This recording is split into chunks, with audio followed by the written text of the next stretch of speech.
గోదావరి అంత్యపుష్కరాలు వైభవంగా సాగుతున్నాయి. రాజమండ్రిలో ఆధ్యాత్మిక శోభ వెల్లివిరుస్తోంది. అయితే అంత్యపుష్కరాలను నమ్ముకున్న పురోహితుల పరిస్థితి మాత్రం అంతగా బాగాలేదు. ఆదాయం లేక గగ్గోలు పెడుతున్నారు. గోదావరి పుష్కరాలు అంటే ఆ కోలాహలమే వేరు. రాజమండ్రి భక్తజన సంద్రం అవుతుంది.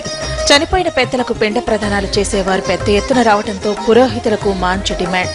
పిండ ప్రదానాలతో పాటు కొన్ని రకాల దానాలు సైతం పురోహితులు స్వీకరిస్తారు. దీంతో ఆదాయం భారీగానే గడిస్తారు. కానీ ప్రస్తుతం జరుగుతున్న అంత్య పుష్కరాల్లో మాత్రం వీరి పరిస్థితి ఏవంత బాగోలేదు. పుష్కరాల ప్రారంభంలో భక్తులు పోటెత్తుతారు. అంత్య పుష్కరాల సమయంలో మాత్రం ఆ స్థాయి రద్దీ ఉండదు. ఇది ఊహించిందే. అయితే ఈసారి జనం మరీ పల్చగా ఉన్నారు. ఇక అందులో పిండ ప్రదానాలు చేసే వారి సంఖ్య మరీ తక్కువ. దీంతో వివిధ ప్రాంతాల నుంచి వచ్చిన పురోహితులు ఆదాయం లేక దిక్కులు చూస్తున్నారు. ఈ నెల 12న కృష్ణా పుష్కరాలు ప్రారంభమవుతాయి. 11న గోదావరి పుష్కరాలు ముగుస్తాయి.